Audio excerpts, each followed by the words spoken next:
Shri Gurubhyo Namaha, Shri Matre Namaha. Welcome to Vedajanani. Narayaniyam, Dashakam 73. Vrittam Vasanta Malika. Gopikas worried and Krishna leaving to Mathura. Let's see the English meanings followed by Tamil meanings. Hey Krishna, the young girls of the Vrindavana heard that you were leaving to Mathura. They became very sad, gathered together, and cried out in deep grief. With their minds completely fixed on you, they cried, Hey Krishna, how can you leave us? We have no one else to protect us. Our luck has turned completely bad. Then, Krishna, you started your journey early in the morning with your father and friends.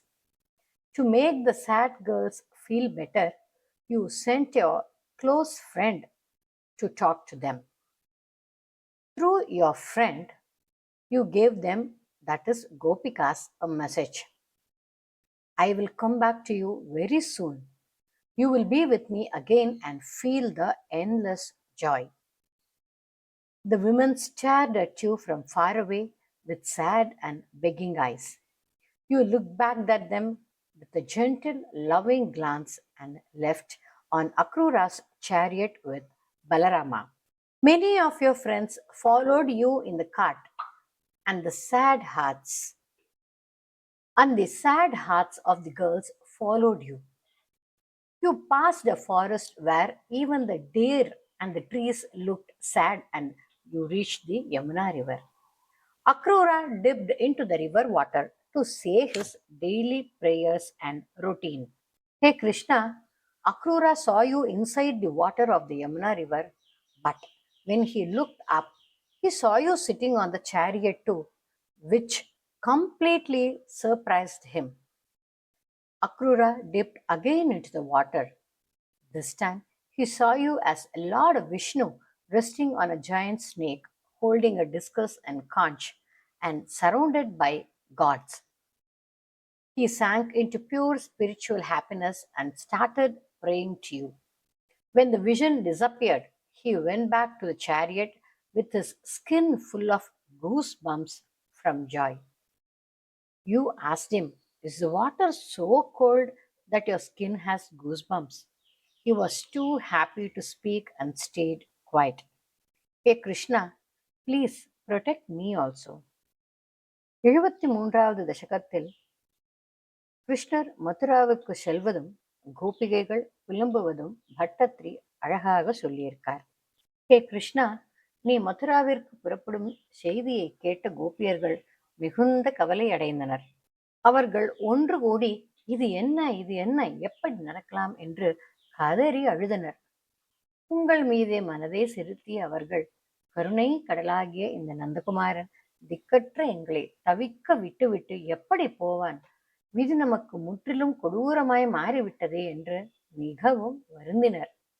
ஹே கிருஷ்ணா, இரவின் இறுதி பகுதியில் நீ உன் தந்தை நந்தகோபுருடன் நண்பர்களுடனும் புறப்படும் போது அந்த பெண்கள் மிகுந்த துயரத்தை தணிப்பதற்காக உன் நெருங்கிய நண்பர் ஒருவரை அவர்களிடம் தூதாக அனுப்பினாய். நான் மிக விரைவில் உங்களிடம் திரும்பி வருவேன். நீங்கள் மீண்டும் என்னுடன் இணையும் பாக்கியத்தை பெறுவீர்கள். உங்களை மீண்டும் பேரானந்த கடலில் மூழ்கடிப்பேன் என்ற செய்தியை அவர் மூலம் அந்த பெண்களுக்கு கூறினாய். ஆறுதலும் அளித்தாய். மிக சோகத்துடன் கெஞ்சும் கண்களுடனும் அந்த பெண்கள் உன்னை தூரத்திலிருந்து பார்த்து கொண்டிருக்க நீ அவர்கள் பக்கம் அன்பான பார்வையை வீசினாய். பின் பலராமனுடன் அக்ரூரன் தேரில் ஏறு அனைவரும் புறப்பட்டனர். அக்ரூரரும் வழியில் தன் அன்றாட வழிபாட்டிற்காக யமுனை நீரில் மூழ்கினார். அங்கே அவர் உங்களை நீருக்குள் கண்டார். ஆனால் தலையை தூக்கி பார்த்தபோது நீங்கள் தேரிலும் அமர்ந்திருந்தீர்கள். ஹே கிருஷ்ணா, உங்களை இரு இடத்திலும் கண்டு அவர் நிலை தடுமாறி போனார். புண்ணியவானான அக்ரூரர் மறுபடியும் நீரில் மூழ்கி பார்த்தார். இந்த முறையோ ஆதிசேஷன் மீது பள்ளி கொண்டவராய் நீ திகழ்ந்தாய். மகாவிஷ்ணுவாய் இருந்தாய். சங்கு சக்கரம் கதாயுதம் தாமரைகளை ஏந்தி தேவர்கள் சூழ விளங்கிய உனது அந்த பேரண்ட வடிவத்தை அவர் தரிசித்தார். அவர் பேரானந்த கடலில் மூழ்கி உங்களை பலவாறாக துதித்தார்.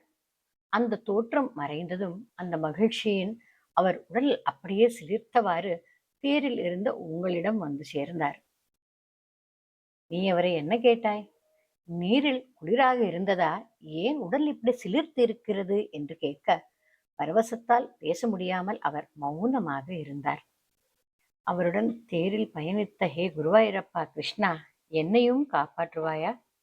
Let's chant the Dashaka fully, each shloka 2 times slowly. निशमय्यत वातयान वार्तां वृषमार्ता पशुपालबालिकास्ताः किमिदं कथं विधीमा समवेता परिदेवितान्यकुर्वन् निशमय्यत वातयान वार्तां वृषमार्ता पशुपालबालिकास्ताः किमिदं कथं द्वितीमा समवेता परिदेवितान्यकुर्वन् करुणानिधिरेश नन्दसूनुः कथमस्मान् विसृजेत् अनन्यनाथाः बत न किमु दैवमेवम् आसीत् इति तास्त्वद्गतमानसा विलेपुः करुणानिधिरेश नन्दसूनुः कथमस्मान् विसृजेत् अनन्यनाथाः बदन किमु दैवमेवम् आसीत् इति तास्त्वद्गतमानसा विलेपुः चरमप्रहरे प्रतिष्ठमानः सह पित्रा निजमित्रमण्डलैश्च परितापबरं निदम्बिनीनां शमयिष्यन् व्यमुचश्चकायम् एकम् चरमप्रहरे प्रतिष्ठमानः सह पित्रा निजमित्रमण्डलैश्च परितापबरं निदम्बिनीनां शमयिष्यन् व्यमुचत्सकायल एकम् अचिराद् उपयामि सन्निधिं वो भविता साधुमयैव सङ्गमश्री अमृताम्बुनिधौ निमज्जयिष्ये धृतमित्याश्वसितावधूर् अचिरात् उपयामि सन्निधिं वो भविता साधुमयैव सङ्गम श्रीः अमृताम्बुनिधौ निमज्जयिष्ये धृतमित्याश्वसिता वधूरकाशीः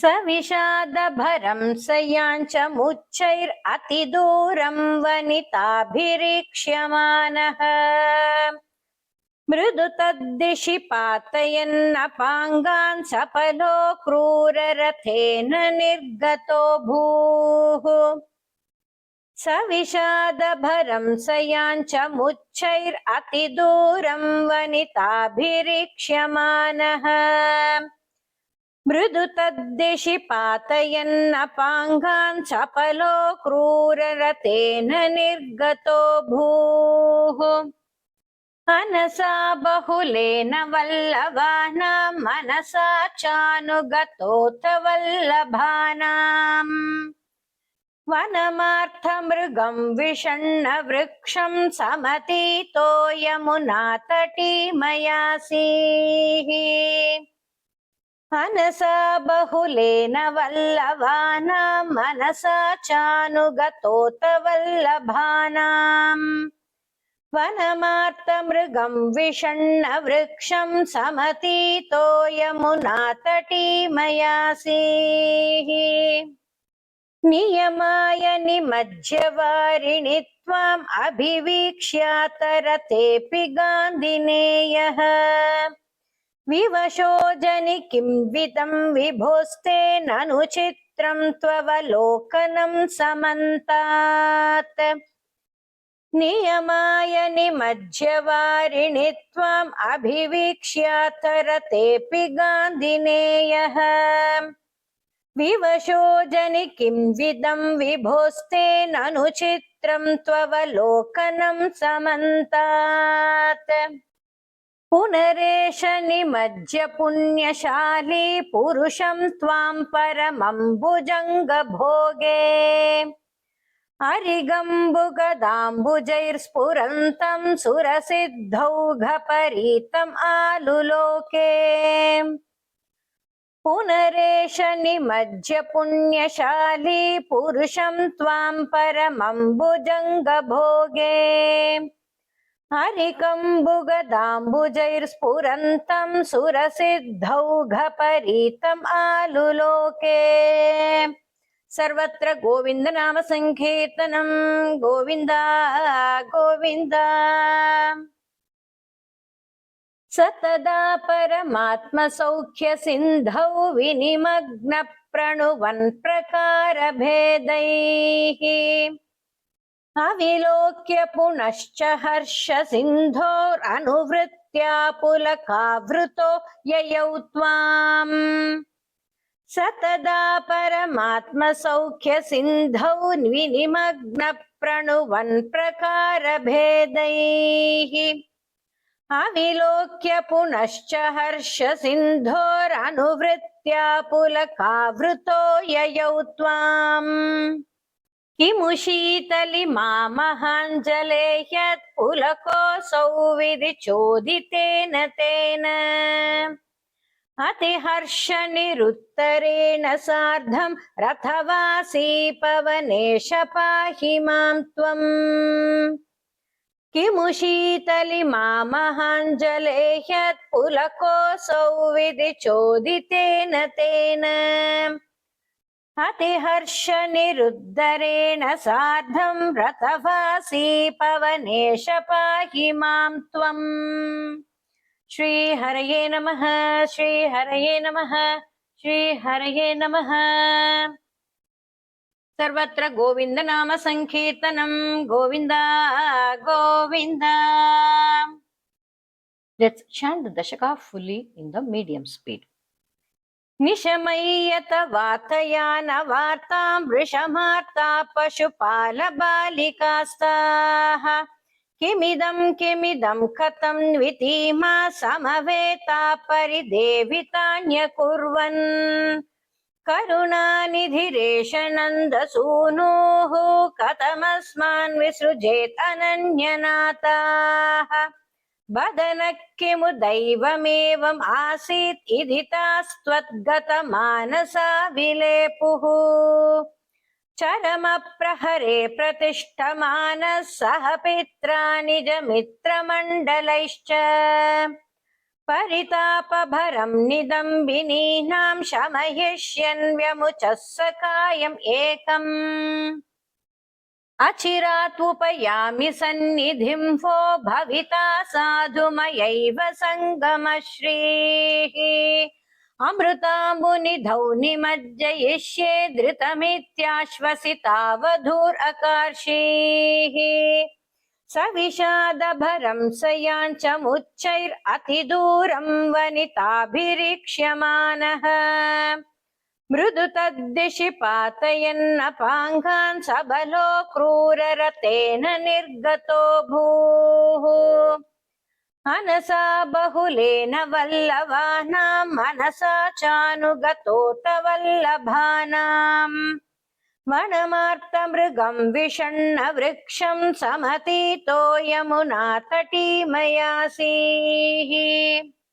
नियमाय निमज्ज्यवारिणि त्वाम् अभिवीक्ष्यातरतेऽपि गान्धिनेयः विवशो जनि किंविदं विभोस्ते ननु चित्रं त्वत्वलोकनं समन्तात् पुनरेष निमज्ज्य पुण्यशाली पुरुषं त्वां परमं भुजङ्गभोगे हरिगम्बुगदाम्बुजैः सुरसिद्धौघपरीतमालुलोके सर्वत्र गोविन्द नाम संकीर्तनं गोविन्द गोविन्द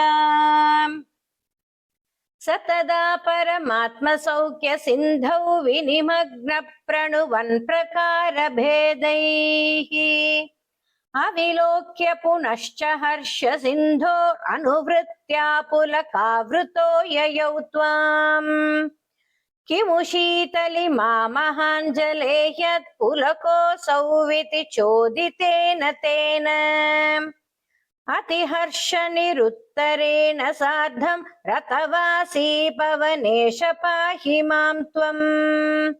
श्रीहरये नमः, श्रीहरये नमः, श्रीहरये नमः। सर्वत्र गोविन्दनाम संकीर्तनं Govinda Govinda. I request you to subscribe to Veda Janani and hit a like and share with your family and friends.